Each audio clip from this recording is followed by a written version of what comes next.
Aleluia! Chegamos ao versículo 27 do capítulo 26 do livro de Mateus, que diz: A seguir tomou um cálice e, tendo dado graças, o deu aos discípulos, dizendo: Bebei dele todos. O pão é mencionado antes do cálice porque o propósito eterno de Deus não é a redenção, é ter o corpo de Cristo. Por isso o pão, como símbolo do corpo de Cristo, vem primeiro. Não obstante, precisamos ser lembrados de que, como pecadores, temos o problema do pecado e que o Senhor Jesus derramou seu sangue para nos purificar. Seu sangue fez uma redenção completa por nós para que todos os nossos pecados pudessem ser perdoados. Louvado seja o Senhor. O sangue do Senhor nos redimiu de nossa condição caída de volta a Deus e de volta à bênção plena de Deus. Com respeito à mesa do Senhor, em 1 Coríntios capítulo 10, versículo 21, o pão significa nossa participação em vida e o cálice, nosso desfrute das bênçãos de Deus. Por isso ele é chamado de o cálice da bênção. Nesse cálice estão todas as bênçãos de Deus e até o próprio Deus como nossa porção. Em Adão, nossa porção era o cálice da ira de Deus. Cristo tomou esse cálice por nós, e seu sangue estabeleceu o cálice da salvação por nós. O cálice que transborda, Salmos 23, 5. Participando desse cálice, também temos a comunhão do sangue de Cristo. Aleluia! O versículo 28 diz: Porque isso é o meu sangue, o sangue da nova aliança, derramado em favor de muitos para a remissão de pecados. O fruto da vide no cálice da mesa do Senhor é também um símbolo, significando o sangue do Senhor derramado na cruz por nossos pecados. Seu sangue foi exigido pela justiça de Deus para o perdão de nossos pecados. Hebreus 9, 22. O sangue do Senhor, tendo satisfeito a justiça de Deus, promulgou a nova aliança. Nessa nova aliança, Deus nos dá perdão, vida, salvação e todas as bênçãos espirituais, celestiais e divinas. Quando essa nova aliança é dada a nós, ela é um cálice, uma porção para nós.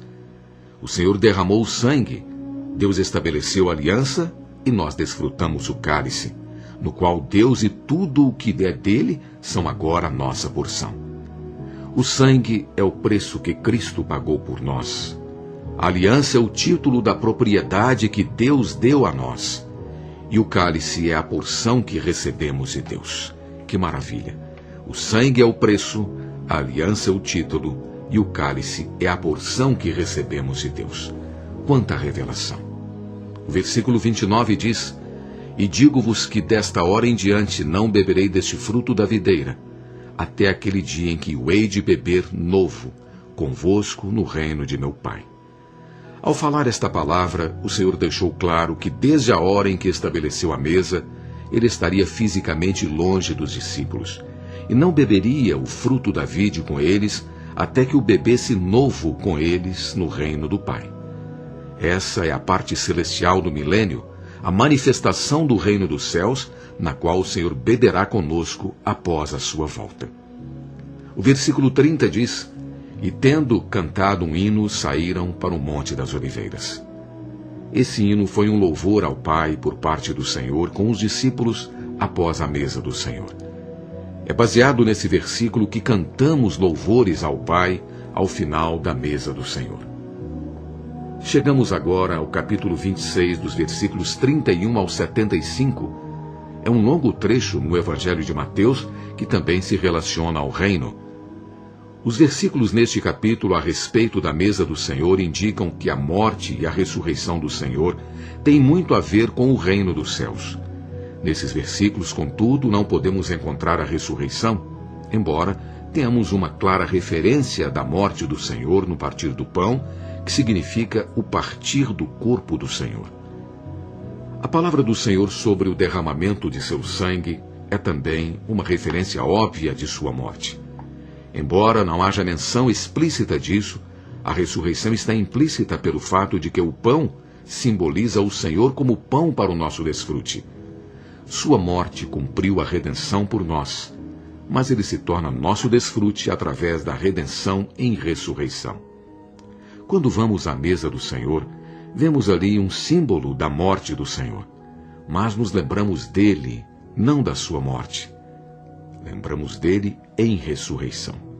Nessa lembrança, expomos a sua morte. Tanto a crucificação como a ressurreição do Senhor são para o reino. Fora da crucificação e da ressurreição do Senhor, é impossível que o reino seja estabelecido. Pela vida natural, não é possível que sejamos o povo do reino. Esse fato se torna bem claro no capítulo 26, versículos de 31 a 75, que estaremos vendo agora, nesses próximos programas, não é? Aqui temos um quadro da prisão e julgamento de Cristo. Esse relato revela que, pela vida natural, ninguém pode seguir a Cristo no caminho da cruz.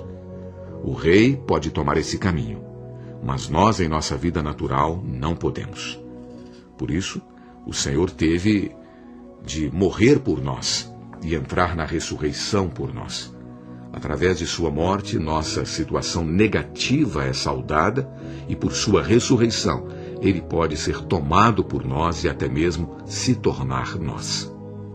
Qual foi a principal intenção de Mateus no capítulo 26, de 31 a 75? Revelar a vitória de Cristo ou expor o defeito de Pedro? Bem, creio que sua intenção era nos apresentar ambos, cada um em contraste vívido com o outro. Quando olhamos para o Senhor Jesus, vemos completo sucesso. Mas quando olhamos para Pedro, vemos total fracasso. Para o estabelecimento do reino, a vitória de Cristo é necessária. Ele teve de ser vitorioso em todos os aspectos. Ao mesmo tempo, devemos perceber que, como seres humanos caídos, não somos capazes de ser o povo do reino. Não somos. Não tenha qualquer confiança em si mesmo. Pedro é nosso representante no que diz respeito à nossa vida natural. Somos todos como Pedro, ou podemos dizer até que somos todos Pedro. Para o reino dos céus ser estabelecido, havia necessidade de um homem como Jesus. Por todo o capítulo 26, o Senhor Jesus esteve na posição de homem, não na posição do Filho de Deus. Para o reino dos céus ser estabelecido, ele se posicionou como homem, homem de sucesso, homem vitorioso, como homem que podia resistir a qualquer opressão, derrota, oposição e ataque. Nós precisamos de Cristo. Precisamos do Senhor Jesus. Ao considerarmos esse quadro do Senhor Jesus, devemos ter a clara impressão de que em nossa vida natural é impossível sermos o povo do reino. Os 12 discípulos do Senhor estiveram sob o ensino e o treinamento do Senhor por 3 anos e meio. Durante esse período, eles estiveram constantemente com o Senhor. Pedro, um pescador, foi chamado no capítulo 4 e começou daquela hora em diante a seguir o Senhor Jesus. O Senhor teve um cuidado especial para treinar Pedro de uma forma bem especial. Pedro ouviu o decreto da constituição do reino dos céus e ouviu todos os mistérios concernentes ao reino. Ele foi treinado com respeito a Cristo, como o Filho de Deus, à edificação da igreja e ao caminho para a cruz. Foi tratado no Monte da Transfiguração e corrigido quanto ao pagar tributo, ou quanto a pagar tributo, não é? Vez após vez, Pedro foi aperfeiçoado. É difícil crer que tal pessoa qualificada e treinada durante todo esse tempo pudesse ser o primeiro a negar o Senhor. Se Pedro não pudesse ser bem-sucedido em seguir o Senhor, então quem poderia? Se Pedro tivesse negado o Senhor no capítulo 4, eu não ficaria tão surpreso, estava logo ali no início. Mas é-me difícil acreditar que no capítulo 26, após estar com o Senhor por 3 anos e meio, Pedro pudesse ainda negá-lo. Nem mesmo o próprio Pedro acreditava que pudesse fazer isso. No versículo 33, Pedro disse ousadamente ao Senhor: ainda que venhas a ser um tropeço para todos, nunca o serás para mim. E no versículo 35 ele disse: ainda que me seja necessário morrer contigo, de modo nenhum te negarei. Pedro estava confiante de que eu seguiria o Senhor até o fim, até mesmo até a morte. Mas, como este quadro deixa claro, tudo o que ele pôde fazer foi negar o Senhor até o fim. Isso prova que nenhum ser humano, nem eu nem você, pode ser vitorioso em viver a vida do reino, em seu ser natural. Talvez após ouvir estas mensagens, você tenha sido despertado para o reino e deseje ser pelo povo do reino hoje. Mas devemos perceber que nenhum de nós pode fazê-lo. Portanto, temos de nos humilhar, nos curvar e dizer: Senhor, simplesmente não consigo fazê-lo. Sou um Pedro. Se Pedro não pôde fazê-lo, então quem sou eu para pensar que posso? Senhor, realmente eu não posso. Precisamos orar assim. Na luz do contraste entre a vitória de Cristo e a falha de Pedro, vamos agora considerar os versículos 31 a 75. O versículo 31 diz: Então Jesus lhes disse: Esta noite todos vós escandalizareis comigo, porque está escrito: Ferirei o pastor e as ovelhas do rebanho ficarão dispersas. O Senhor era o pastor, nós sabemos disso, e os discípulos eram as ovelhas que ficariam dispersas. No entanto, todos os discípulos disseram que não o negariam. Disseram firmemente. Todos eles, especialmente Pedro, tinham a certeza e a confiança de que seguiriam o Senhor até o fim, não importando como fosse o caminho. Em sua advertência, o Senhor prometeu que ressuscitaria e iria encontrar-se com eles na Galileia. Também predisse que na noite da sua traição, Pedro o negaria 3 vezes. Após avisar os discípulos, o Senhor foi com eles ao Getsêmani, versículo 36. Getsêmani significa lagar de azeite. O Senhor foi exprimido ali para verter o azeite, o Espírito. Depois de tomar a Pedro, Tiago e João, o Senhor foi orar sozinho. Quando retornou da oração pela primeira vez, encontrou os discípulos como? Dormindo.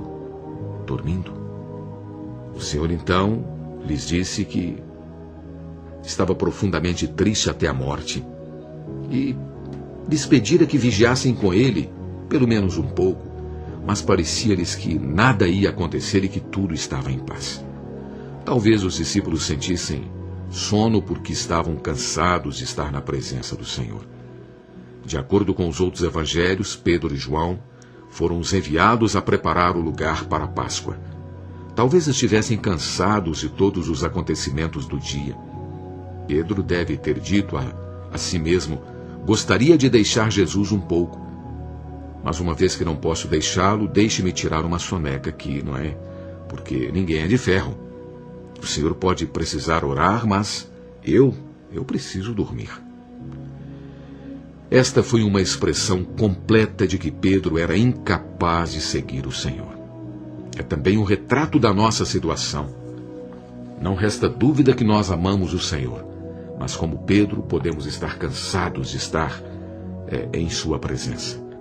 Embora seja maravilhoso ter a presença do Senhor, algumas vezes podemos ficar enfastiados demais para dar importância àquilo que Ele dá importância. Conforme os versículos 40 e 41, quando o Senhor foi até os discípulos e os encontrou dormindo, Ele disse então a Pedro: Então, nem uma hora pudestes vós vigiar comigo? Vigiai e orai, para que não entreis em tentação. O espírito, na verdade, está pronto, mas a carne é fraca. Nas coisas espirituais, nosso espírito está sempre pronto e desejoso, mas nossa carne é fraca. Observem que o Senhor Jesus falou essa palavra especificamente a Pedro, pois Pedro era, vamos dizer assim, o nariz, né? Aquele que se evidenciava no rosto entre os discípulos. Quando o Senhor voltou, depois de orar pela terceira vez, os discípulos ainda estavam dormindo. Do versículo 36 ao 46, vemos um contraste entre a vida, que é absolutamente capaz para o reino, e a vida que é completamente imprestável para o reino. Não temos a primeira vida pelo nosso nascimento natural. A vida que temos pelo nosso nascimento natural é completamente imprestável para o reino de Deus. No jardim do Getsêmani, o Senhor foi pressionado a entristecer-se e angustiar-se, mesmo até a morte. Após orar ao Pai por 3 vezes, ele tomou a vontade do Pai e estava preparado para ser crucificado para o cumprimento dela.